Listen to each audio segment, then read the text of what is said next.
नमस्कार दोस्तों, आप सभी का स्वागत है। आज एक हम नए चैप्टर की शुरुआत करने जा रहे हैं, पंचायती राज व्यवस्था।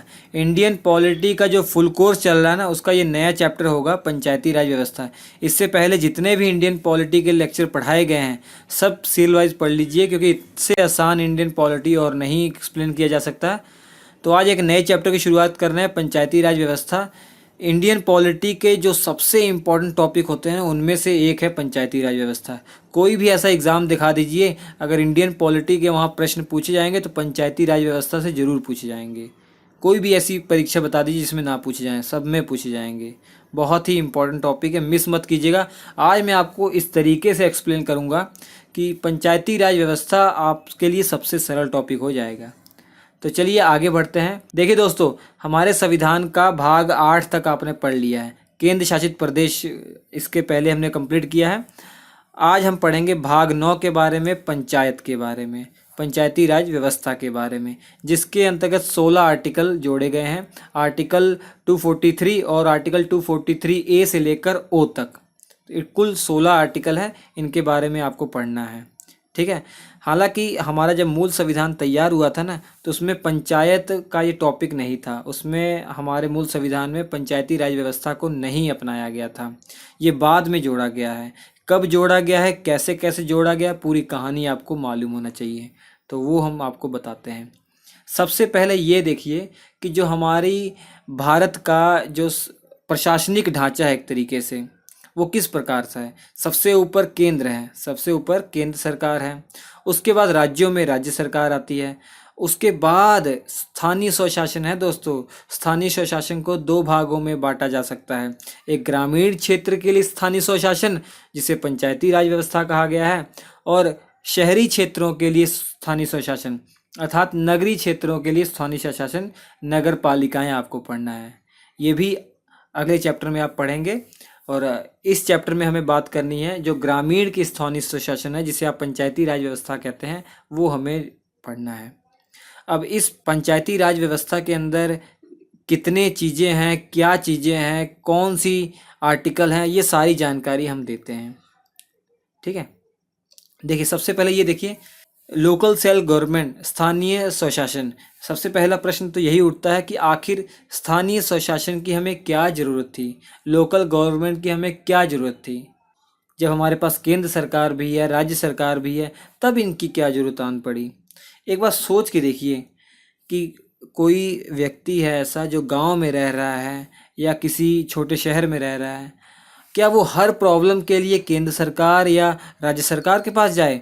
ऐसा पॉसिबल तो है नहीं कि वो हर प्रॉब्लम को लेकर दिल्ली जाए या लखनऊ जाए अपनी सरकार के पास, ऐसा तो पॉसिबल नहीं है। तो उसके लिए एक उसी के गांव में या उसी के शहर में एक ऐसी अथॉरिटी होनी चाहिए जो उसकी हर समस्या को सॉल्व कर पाए, जिससे कि कोई भी समस्या उसके पास हो, वो तुरंत उस अपने बगल में या अपने गांव में या अपने शहर में अथॉरिटी के पास जाए, वो इसे सॉल्व कर दे। उसी को तो स्थानीय स्वशासन कहा जा रहा है। वही जो लोकल अथॉरिटी है, वही क्या है, लोकल गवर्नमेंट के रूप में है। अब गांव की हम बात करते हैं, जैसे गांव के लोग जो हैं उनको कोई भी प्रॉब्लम होती है तो किसके पास जाते हैं, ग्राम प्रधान के पास जाते हैं, जिसे आप सरपंच भी कहते हैं। उनके पास जाते हैं तो वो प्रॉब्लम को सॉल्व कर देते हैं, ठीक है। तो ये फ़ायदा हुआ कि नहीं, क्योंकि मेन मुद्दा ये है ना कि जो लोकल गवर्नमेंट में लोग होते हैं वो वहीं के लोग होते हैं, वहीं स्थानीय लोग होते हैं, वहीं के रहने वाले लोग होते हैं। तो वो अच्छे से समझ पाएंगे कि वहाँ के पर रहने वाले लोगों की क्या प्रॉब्लम हो सकती है, उनका विकास कैसे किया जाए, वो अच्छे से समझ पाएंगे। जबकि जो केंद्र सरकार है, राज्य सरकार, वो उतना अच्छे से नहीं समझ पाएगी। इसलिए स्थानीय स्वशासन की बहुत ज़रूरत है। जो आपका ग्राम का प्रधान है या जो सरपंच जिसे आप कहते हैं, वो सरपंच भली भांति जानता होगा कि आपके गांव में क्या ज़रूरी है, सड़क कहाँ बनानी है, नाली कहाँ बनवानी है, कौन गरीब है, किसको मकान देना है, वो अच्छे समझ पाएगा ना। इसलिए इनकी ज़रूरत पड़ी, ठीक है। अब हमारे देश के अंदर, हमारे भारत के अंदर जो पंचायती राज व्यवस्था है, वो 3 स्तरीय पंचायती राज व्यवस्था को अपनाया गया है। तो पहला है सबसे ऊपर लेवल पर, डिस्ट्रिक्ट लेवल पर है, जिसे जिला परिषद या जिला पंचायत कहा जाता है। उसके बाद 10-20 गांव का एक समूह है जिसे ब्लॉक भी कहा जाता है, या जनपद भी कहीं कहीं कह देते हैं। तो ब्लॉक लेवल पर पंचायत समिति होती है, ठीक है। उसके बाद सबसे छोटे लेवल पर गांव में ग्राम लेवल पर ग्राम पंचायत होती है, जिसे तो आप अच्छे से जानते होंगे, अगर गांव से हैं तो आप अच्छे से जानते हैं। इस ग्राम पंचायत में जैसे आपके ग्राम प्रधान या जिसे आप सरपंच कहते हैं वो होंगे, और उनके मेंबर होंगे जिन्हें पंच भी कहा जाता है, जिन्हें मेंबर भी कहा जाता है, ठीक है, जो आपके लिए काम करेंगे। इन्हीं के बारे में हमको पढ़ना है। लेकिन इनको पढ़ने से पहले जो हमारे संविधान में क्या जोड़ा गया है, क्या प्रावधान किया गया है, ये पढ़ने से पहले आपको थोड़ा सा ऐतिहासिक बैकग्राउंड मालूम होना चाहिए कि देश की आज़ादी से पहले क्या कुछ घटनाएं थी जो आपके परीक्षा में पूछी जाती हैं। सबसे पहले लॉर्ड रिपन का नाम याद रखिए, जो भारत के वायसराय 1880 से 1884 तक रहे थे। लॉर्ड रिपन को नोट कर लीजिएगा सुनहरे अक्षरों में, बहुत ही महत्वपूर्ण बातें बता रहा हूँ। लॉर्ड रिपन को स्थानीय स्वशासन का जनक कहा जाता है। ऐसा क्यों कहा जाता है? क्योंकि लॉर्ड रिपन ही वो पहला वायसराय था, अंग्रेजों का जो शासन था ना, ये पहला ऐसा वायसराय था जिसने जिला बोर्ड की स्थापना की थी। 1882 में जिला बोर्ड की स्थापना की थी। जिला बोर्डों को अधिकार दिया गया था कि जो स्थानीय लोग हैं, जो ग्रामीण लोग हैं या जो लोकल लोग हैं, उनके लिए कुछ सुविधाएं की जाएं, उनका विकास किया जाए, इसलिए जिला बोर्डों की स्थापना की थी 1882 में। इसी कारण से स्थानीय स्वशासन का जनक लॉर्ड रिपन को ही माना जाता है, ठीक है। उसके बाद ये देखिए, हमारे जो गांधी जी थे, जो स्वतंत्रता की लड़ाई लड़ रहे थे गांधी जी, उनके दिमाग में यही था कि हमें ग्राम स्वराज लाना है, हमें अपने गांव के लोगों को इतनी शक्ति दे देनी है, इतना अधिकार दे देना है कि वो अपनी समस्या को खुद ही हल कर पाएँ। उन्हें सरकार का, केंद्र सरकार या राज्य सरकार के अधीन ना रहना पड़े, वो अपनी समस्या को खुद ही हल कर पाएँ, इतनी उन्हें ताकत मिल जानी चाहिए। अर्थात ग्राम स्वराज की बात गांधी जी ने की थी। तो गांधी जी एकदम पक्के समर्थक थे पंचायतों के। मतलब इनके दिमाग में यही चल रहा था कि हम जब आज़ाद होंगे तो ग्राम स्वराज लाएंगे, गांव में खुद का शासन लाएंगे, ये सोच रहे थे। अब हमारा देश आज़ाद भी हो गया, लेकिन ये भी आप जानते हैं कि हमारा संविधान किसने बनाया? संविधान सभा ने हमारा संविधान बनाया है। संविधान सभा का गठन किया गया था, उसी ने तो हमारा संविधान बनाया है। अब संविधान सभा में चर्चा हो रही थी कि पंचायती राज व्यवस्थाओं को अपनाया जाए या ना अपनाया जाए। जब मेंबर, वहाँ के जो सदस्य थे, वो चर्चा कर रहे थे, डिबेट कर रहे थे, तो जो डॉक्टर भीमराव अम्बेडकर जी थे, इन्होंने बिल्कुल मना कर दिया। ये पंचायती संस्थाओं के पक्ष में नहीं थे, इन्होंने मना कर दिया, इसे नहीं अपनाना चाहिए। लेकिन गांधी जी और गांधी जी के जो समर्थक थे, जो संविधान सभा में बैठे थे, वो कह रहे थे कि नहीं, इन्हें अपनाना चाहिए, ग्राम स्वराज लाना चाहिए, गाँव के लिए एक पंचायत का गठन होना चाहिए। हालांकि गांधी जी संविधान सभा का हिस्सा नहीं थे, लेकिन फिर भी उनके विचार हमारे संविधान में जोड़े गए हैं। वो संविधान आप पढ़ते आ रहे होंगे, नीति निर्देशक तत्व तो पढ़ा होगा आपने, उसमें बहुत ऐसी बातें हैं जो गांधी जी की सोच को दर्शाती हैं, उनके आदर्शों को बताती हैं, बहुत चीज़ें जोड़ी गई हैं। तो उनमें ग्राम स्वराज की भी बात उन्होंने की थी। तो डॉक्टर भीमराव अंबेडकर जी से पूछा गया, अच्छा रीज़न बताइए आप, क्यों नहीं आप चाहते कि हम पंचायती संस्थाओं को संविधान में जोड़ें? इन्होंने ये कहा कि अगर आप जैसे ग्राम पंचायत का गठन कर रहे हैं, तो ग्राम पंचायत का जो प्रधान बनेगा, जो ग्राम प्रधान बनेगा या जिसे सरपंच कहा जा रहा है, वो वही लोग बन पाएंगे जो उस समय के जमींदार वहाँ होंगे, जो बाहुबली होंगे, जो बहुत ही पैसे वाले होंगे, वही बन पाएंगे। और वो बन जाएंगे तो फिर गरीब लोगों का, जो दलित लोग हैं, उनका शोषण करेंगे। तो इसी कारण से ये विरोध कर रहे थे। तो लेकिन बहुत सारे ऐसे भी लोग थे जो गांधी जी के आदर्शों पे चलते थे, उनका ये मानना था इसे जोड़ना चाहिए।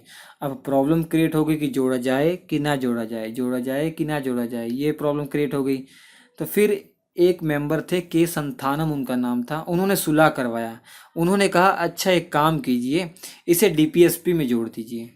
डीपीएसपी आपने पढ़ा, directive principle of state policy, राज्य के नीति निर्देशक तत्व संविधान के भाग 4 में है। उन्होंने कहा इसमें जोड़ दीजिए, इसमें होगा ये राज्यों के ऊपर छोड़ दिया जाएगा। अगर राज्य चाहेंगे तो अपने राज्य के अंदर, अपने ज़िले में या अपने गांव में पंचायतों का गठन करेंगे, ये उन पर छोड़ दिया जाए, कंपलसरी ना किया जाए। तो ये फाइनल हो गया, ठीक है, ऐसा कर दिया जाता है। उसके बाद आर्टिकल 40 आपने पढ़ा होगा ना, उसमें बोला गया है कि अगर राज्य चाहे तो अपने गांव में या अपने राज्य के अंदर इन पंचायतों का गठन कर सकती है। तो हमारा जब संविधान बनकर तैयार हुआ ना, उसमें ये मैंडेटरी नहीं था कि पंचायतों का गठन होना ही होना है, नहीं, ये राज्यों के ऊपर निर्भर करता था। अगर वो चाहते तो करते, अगर नहीं चाहते तो नहीं करते। ठीक है, ये मैंडेटरी नहीं था। आप जानते ही हैं संविधान, हमारे संविधान के जो भाग 4 है डीपीएसपी, इसमें जितनी भी बातें लिखी हुई हैं आर्टिकल 36 से 51 तक, ये किसी भी राज्य के लिए बाध्य नहीं है कि उस पर वो काम करे ही करें। वो राज्य के ऊपर डिपेंड करता है कि अगर वो राज्य उस लायक है तो इन बातों को माने या ना माने। इस तरीके से हम कह सकते हैं कि हमारे संविधान में पंचायती संस्थाओं को संवैधानिक दर्जा नहीं दिया गया था। उसके बाद प्रथम जो प्रधानमंत्री बनते हैं जवाहरलाल नेहरू की सरकार आती है। अब जवाहरलाल नेहरू ने ग्रामीण विकास करने के लिए, गांव का विकास करने के लिए, गांव के लोगों का विकास करने के लिए, गांव में रहने वाले जो कृषि हैं, जो किसान हैं, उनका विकास करने के लिए उन्होंने कुछ प्रोग्राम चलाए। 2 प्रोग्राम चलाए। पहला 2 अक्टूबर 1952 में एक प्रोग्राम चलाया जिसे सामुदायिक विकास कार्यक्रम कहा गया है, कम्युनिटी डेवलपमेंट प्रोग्राम। ये बिल्कुल फेल हो गया, ये बिल्कुल असफल हो गया, काम नहीं कर पाया। उसके बाद 1 साल बाद इन्होंने 2 अक्टूबर 1953 में एक और कार्यक्रम चलाया जिसे राष्ट्रीय प्रसार सेवा या नेशनल एक्सटेंशन सर्विस कहा गया। ये भी बिल्कुल फेल हो गया। अब प्रधानमंत्री की जो सरकार थी, जवाहरलाल नेहरू की जो सरकार थी, ये बिल्कुल आश्चर्य में पड़ गई, ये क्या होगा, हम ग्रामीण लोगों के लिए प्रोग्राम चला रहे हैं, ये तो फेल होता जा रहा है, क्या किया जाए, क्या किया जाए, कुछ समझ में नहीं आ रहा। इसके बाद इन्होंने क्या किया, 1957 में बलवंत राय मेहता समिति का गठन कर दिया। इस समिति के अध्यक्ष बलवंत राय मेहता थे। 1957 में इस समिति का गठन हुआ। अब इन्हें काम दिया गया जवाहरलाल नेहरू की सरकार के द्वारा। आप ये चेक कीजिए कि जो हमने 2 प्रोग्राम चलाए हैं ग्रामीण लोगों के विकास के लिए, वो फेल क्यों हो गए, उसमें इतना पैसा हमने लगाया फिर भी असफल क्यों होंगे, क्या कारण है। और आप ये भी बताइए कि इस तरीके से क्या और प्रोग्राम चलाए जाए ताकि ग्रामीण लोगों का विकास हो सके।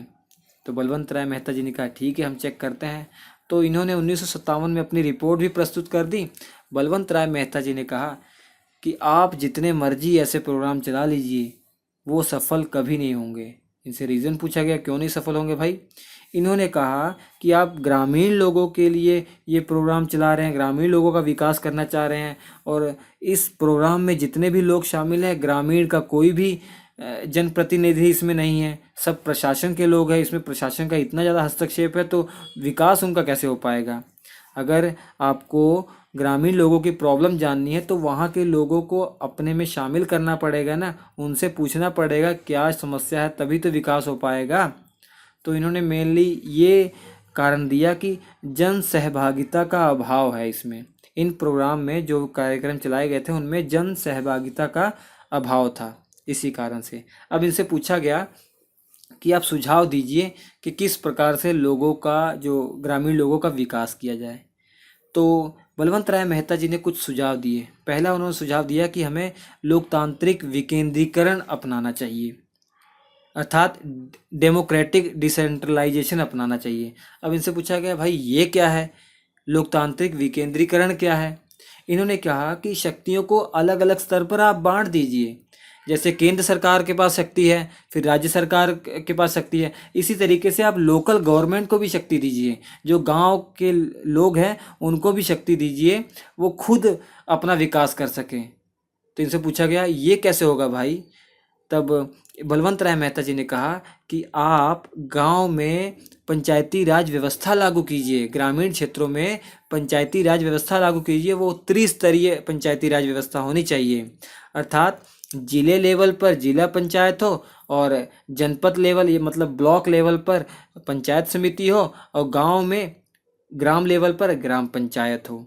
ठीक है। एक और महत्वपूर्ण, बहुत ही इम्पोर्टेंट क्वेश्चन है कि अगर पूछा जाए लोकतांत्रिक विकेंद्रीकरण का जनक किसे कहा जाता है, तो बलवंत राय मेहता जी को कहा जाता है। ठीक है। और ये भी पूछा जाता है कि भारत में पंचायती राज व्यवस्थाओं के शिल्पकार या वास्तुकार किसे कहा जाता है, तो बलवंत राय मेहता जी ही हैं। नोट कर लीजिएगा, इम्पोर्टेंट। ठीक है, लोकतांत्रिक विकेंद्रीकरण का मतलब आप समझ गए ना, कि जो शक्तियां हैं, सत्ता करने की जो शक्ति है, रूल करने की जो पावर है, वो अलग अलग स्तर पर बट जाए। ऐसा ना हो कि केवल केंद्र के पास ही शक्ति हो, केवल प्रधानमंत्री के पास शक्ति हो कि वो तानाशाह बन जाए, ऐसा नहीं है। अलग अलग स्तर पर बांट दीजिए। केंद्र को दी है तो राज्य को भी, और राज्य को के बाद लोकल गवर्नमेंट को भी शक्ति दीजिए, ताकि वो इतने सक्षम हो जाएं कि खुद के लोगों का विकास कर सकें। ठीक है, अब इनकी समितियों को स्वीकार कर लिया गया, भारत सरकार ने इनकी सिफारिशों को स्वीकार कर लिया गया। उसके बाद इनकी रिपोर्ट को सरकार ने देखा, सरकार ने सोचा हाँ ये तो बिल्कुल सही कह रहे हैं। इनकी रिपोर्ट को जो सिफारिशें दी थी ना, सारी सिफारिशों को मान लिया गया। अब केंद्र सरकार ने राज्यों को प्रेरित किया कि वो अपने अपने राज्य में पंचायती राज व्यवस्था लागू करें। ठीक है, लेकिन अभी भी कुछ भी मैंडेटरी नहीं था, बस प्रेरित ही कर रहे थे, क्योंकि संवैधानिक दर्जा मिला ही नहीं हुआ है पंचायती संस्थाओं को, तो वो कंपलसरी तो था ही नहीं कि हाँ राज्य को लागू करना ही करना है। अभी तक भी लागू करना कंपलसरी नहीं था, इसलिए प्रेरित किया जा रहा था केंद्र सरकार के द्वारा कि राज्य इन्हें लागू करे। तो राजस्थान वो पहला राज्य था जिसने 2 अक्टूबर 1959 में नागौर जिले के बगदरी गांव में पहली बार इस पंचायती व्यवस्थाओं को लागू किया। ठीक है, एग्जाम में क्वेश्चन पूछा जाएगा कि पहला राज्य कौन था, तो राजस्थान वो पहला राज्य था जिसने 2 अक्टूबर 1959 में नागौर जिले के अंदर एक बगदरी गांव है, वहां पर इन पंचायती व्यवस्था को लागू किया। इसके बाद 9 दिन के बाद अर्थात 11 अक्टूबर 1959 में आंध्र प्रदेश ने भी लागू किया। ठीक है, लेकिन ये ज़्यादा सक्सेस नहीं हो पा रही थी। बहुत सारे राज्यों ने आगे चलकर लागू किया, लेकिन सक्सेस नहीं हो पा रही थी, क्योंकि ये तो राज्यों के ऊपर छोड़ा गया था और अलग अलग राज्य अलग अलग नियम बना रहे थे अपने, क्योंकि उनके ऊपर मैंडेटरी तो था नहीं, कोई बाध्यकारी था ही नहीं, तो अपनी सुविधा के अनुसार अलग अलग नियम बना रहे थे। कईयों को पैसे मिलते थे, कईयों को पैसे नहीं मिलते थे, तो बिना पैसों के कैसे डेवलपमेंट हो पाएगा, तो इसलिए ये सक्सेस नहीं हो पा रही थी। उसके बाद 1977 में अशोक मेहता समिति का गठन किया गया। उस समय मोरारजी देसाई की सरकार थी। अब अशोक मेहता समिति ने ये सिफारिश की कि हमें त्रिस्तरीय पंचायती राज व्यवस्था को नहीं लागू करना चाहिए, हमें द्विस्तरीय लागू करना चाहिए।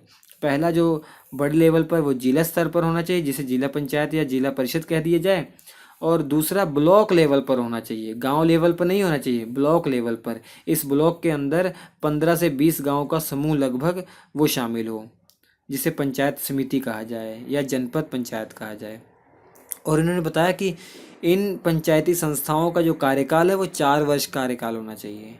और ये भी बताया कि इन्हें टैक्स लगाने का भी अधिकार दीजिए, ताकि ये कोई काम करे, जैसे सड़क बना दिया इन्होंने, नाली बना दी है, ग्राउंड खेलने के लिए बना दिया, उस पर ये टैक्स लगाएं और वहाँ के लोगों से टैक्स वसूलें। तो टैक्स वसूलेंगे तो ये पैसा इकट्ठा होगा और पैसों का इस्तेमाल ये आगे काम के लिए करेंगे, तब इनका राज्यों के ऊपर पैसों का मतलब कुछ भी भार नहीं रहेगा ज़्यादा। ठीक है, उसके अलावा इन पंचायतों के लिए वित्त आयोग का भी गठन किया जाए। वित्त आयोग का ये काम हो कि ये जो टैक्स लगा रहे हैं, जैसे इन टैक्स के लगाने के तरीकों में कैसे सुधार किया जाए, और इन पंचायती संस्थाओं को पैसे कहाँ कहाँ से मिलेंगे, वो सारा निर्णय वित्त आयोग करें। और इन पंचायती संस्थाओं में जो सदस्य होंगे उनमें आरक्षण भी होना चाहिए, SC ST आरक्षण भी दिया जाए।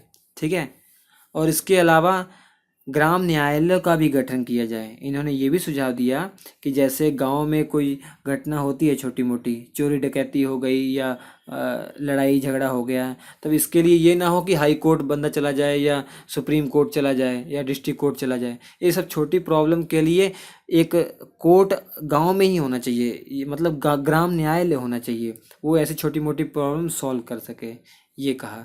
लेकिन बात ये हुई कि 1989, ये 1979 है, 1979 में सरकार गिर गई, मोरारजी देसाई की सरकार गिर गई, और सरकार गिरने के कारण इनकी सिफारिशों को भी नहीं माना गया। तो अशोक मेहता की समिति की जो सिफारिशें थी वो नहीं मानी गई, क्योंकि 1989 में सरकार गिर गई थी और जो अगली सरकार आई थी उन्होंने इन सिफारिशों को नहीं माना। उसके बाद GV राव समिति का गठन किया गया 1985 में, डेट याद रखिए, इनके बारे में कुछ आपको याद नहीं रखना है। उसके बाद 1986 में LM सिंघवी समिति का गठन किया गया। लक्ष्मी मल पूरा नाम है, लक्ष्मी मल सिंघवी समिति का गठन किया गया और राजीव गांधी की सरकार थी। राजीव गांधी की सरकार के द्वारा एल एम सिंघवी समिति का गठन किया गया। अब इस समिति ने ये कहा कि पंचायती राज व्यवस्थाओं को आप संवैधानिक दर्जा दीजिए, संविधान में कंपलसरी रूप से लिख दीजिए और राज्यों के ऊपर बाध्यकारी कर दीजिए कि राज्यों को लागू करना ही करना है, तब जाकर विकास हो पाएगा, इससे पहले विकास नहीं हो पाएगा। ठीक है, तो एक प्रश्न बहुत इंपॉर्टेंट बनता है कि पंचायती संस्थाओं को पहली बार संवैधानिक दर्जा देने की बात किसने की थी? एल एम सिंघवी समिति ने की थी, याद रखिएगा। इन्होंने भी त्रिस्तरीय ढांचे की बात की थी कि जो पंचायती समिति है वो त्रिस्तरीय होनी चाहिए, डिस्ट्रिक्ट लेवल पर, मिडिल में ब्लॉक लेवल पर और गांव लेवल पर। इन्होंने भी कहा कर लगाने का अधिकार दिया जाए, टैक्स लगाने का पावर उन्हें दिया जाए, और इन्होंने कहा कि इनका भी नियमित रूप से चुनाव होना चाहिए और चुनाव करवाने के लिए राज्य चुनाव आयोग का गठन किया जाए। इसके अलावा इन्होंने भी कहा कि ग्राम न्यायालय का गठन किया जाए, लेकिन उन्होंने कहा कि कुछ आसपास के गांवों को मिलाकर एक ग्राम न्यायालय का गठन किया जाए। ऐसा नहीं कि हर गांव में ग्राम न्यायालय का गठन ना किया जाए, मतलब कुछ गांव 10-15 गांवों को मिलाकर एक ग्राम न्यायालय का गठन किया जाए, ताकि उन 10-15 गाँव में कुछ भी घटना होती है तो उन घटनाओं को सॉल्व करने के लिए ये ग्राम पंचायत तत्पर हो। ठीक है, जैसे कोई लड़ाई झगड़ा हो गया तो यही निपटारा कर दें, यही सॉल्व कर दें। उसके बाद पी के थुंगन समिति 1988 में राजीव गांधी की सरकार के द्वारा ही लाई गई थी, और इस समिति ने भी कहा कि हाँ पंचायती राज व्यवस्थाओं को संवैधानिक दर्जा दीजिए। तो संवैधानिक दर्जा देने का जो समर्थन है इन्होंने भी किया, और लेकिन इन्होंने ये भी कहा कि आरक्षण होना चाहिए, महिलाओं को भी आरक्षण दीजिए, SC ST को भी आरक्षण दीजिए और OBC को भी आरक्षण दीजिए। इन पंचायती संस्थाओं में मतलब महिलाओं, SC ST और OBC सबको आरक्षण दीजिए, और इसके अलावा राज्य वित्त आयोग का भी गठन कीजिए, ताकि जो फाइनेंशियल सुधार जो करना हो कि मतलब गांव के जो जैसे पंचायत हैं इनको पैसे कहाँ से आएंगे, कितना पैसा इनको मिलना चाहिए, तो वो सब निर्धारित वित्त आयोग करे, तो वित्त आयोग का गठन करना चाहिए हमें। और इसके अलावा इन्होंने बताया कि 5 साल का कार्यकाल होना चाहिए। सभी पंचायती समितियों का, जो पंचायती संस्थाएं हैं, इनका कार्यकाल 5 वर्ष का होना चाहिए। तो उसके बाद राजीव गांधी ने ठान लिया कि हाँ ये बिल्कुल सही है, अब हमें संवैधानिक दर्जा देना ही देना है। ठीक है, तो इस उद्देश्य से वो 1989 में राजीव गांधी की सरकार लोकसभा में 64वां संविधान संशोधन विधेयक लेकर आई। लोकसभा में आसानी से पास हो गया, लेकिन जब राज्यसभा में गया, राज्यसभा में इनके पास बहुमत नहीं था, राज्यसभा में पारित नहीं हो पाया, राज्यसभा में ये पारित नहीं हो पाया। तो उसके बाद क्या था, उसके बाद राजीव गांधी की सरकार भी गिर गई, तो इस पर कुछ चर्चा ही नहीं हुई। लेकिन उसके बाद सरकार आती है VP सिंह की। जब सरकार आई थी ना, तो VP सिंह की सरकार ने भी कोशिश कर ली। VP सिंह की सरकार ने लोकसभा में इसे पेश किया, लेकिन लोकसभा में ये भी पास नहीं हो पाया। पहली बात, लोकसभा में ही नहीं पास हो पाया। ठीक है, उसका VP सिंह की भी सरकार गिर गई थी। फिर PV नरसिम्हा राव की सरकार आती है और 73वां संविधान संशोधन जो विधेयक है लोकसभा में पेश किया जाता है। लोकसभा में 22 दिसंबर 1992 में पेश किया जाता है, पास हो जाता है। उसके बाद राज्यसभा में जाता है, राज्यसभा में 23 दिसंबर 1992 में जाता है, राज्यसभा में भी पास हो जाता है। उसके बाद 20 अप्रैल 1993 में राष्ट्रपति के पास जाता है साइन करने के लिए, राष्ट्रपति साइन कर देते हैं। राष्ट्रपति के साइन करते ही ये कानून बन जाता है और 73वां संविधान संशोधन हो जाता है, और 24 अप्रैल 1993 तक पूरे देश में ये लागू हो जाता है। इसी कारण तो 24 अप्रैल को हम राष्ट्रीय पंचायती राज दिवस मनाते हैं। राष्ट्रीय पंचायती राज दिवस कब मनाया जाता है? 24 अप्रैल को मनाया जाता है। इसका कारण भी आपको मालूम हो गया होगा। ठीक है, अब 73वां संविधान संशोधन जब किया गया, इसमें क्या प्रावधान किए गए, क्या क्या जोड़ा गया? सबसे पहली बात, हमारा संविधान का जो भाग 9 है, जिसमें आर्टिकल 243 और 243A से लेकर O तक ये जोड़ दिए गए। उसके अलावा 11वीं अनुसूची जोड़ी गई। हमारे संविधान में 12 अनुसूचियाँ ना, तो 11वीं अनुसूची जोड़ी गई। 11वीं अनुसूची के अंतर्गत पंचायती संस्थाओं को काम करने के लिए 29 विषय दिए गए। वहाँ पर 29 विषय लिखे हुए हैं 11वीं अनुसूची में। जैसे ये लिखा हुआ है कि सड़कें बनानी हैं, पशुपालन में सुधार करना है, पशुपालन को बढ़ावा देना है, और नालियाँ बनानी है, कृषि को अच्छा करना है, ऐसी सी बातें लिखी हुई हैं। पीने के पानी को शुद्ध करना है, मतलब इस तरीके से बहुत सारी चीज़ें लिखी हुई हैं जो बेसिक बेसिक काम करती हैं जो लोकल गवर्नमेंट, वो सभी लिखी हुई हैं। तो 29 विषय दिए गए हैं इनको, ठीक है। और इसे राज्य सूची का विषय बना दिया गया है। मतलब अब एक बात और नोट कर लीजिए कि जो पंचायती राज व्यवस्था है ये अब राज्य सूची का विषय है। मतलब राज्य सरकार इस पर कानून बना सकती है, ठीक है। अपने अपने राज्य की जो सरकारें हैं वो अपनी अपनी पंचायती संस्थाओं के लिए कानून बनाएंगे कि मतलब कुछ भी प्रावधान करना है, कुछ भी स्पेशल प्रावधान करना है पंचायतों के लिए, तो राज्य का अधिकार है, राज्य कानून बनाएगी, ठीक है। तो दोस्तों आज के इस लेक्चर में इतना ही। अब अगले लेक्चर में हम ये देखेंगे जो 73वां संविधान संशोधन किया है, तो इस संशोधन के तहत क्या क्या जोड़ दिया गया, मतलब क्या क्या बातें जोड़ी गई हैं। मतलब ये तो बता ही दिया कि भाग 9 जोड़ दिया, इसमें आर्टिकल ये हैं, मगर प्रावधान क्या किए गए हैं, विशेषताएं क्या हैं इस अधिनियम की, कि मतलब पंचायतें की संरचना कैसी होगी, उनका चुनाव कैसे होगा, उनके अध्यक्षों और उनके सदस्यों का चुनाव कैसे होगा, वो अगले लेक्चर में आप सारी जानकारी देखेंगे। और सभी आर्टिकल के बारे में भी हम डिटेल में बताएंगे अगले लेक्चर में।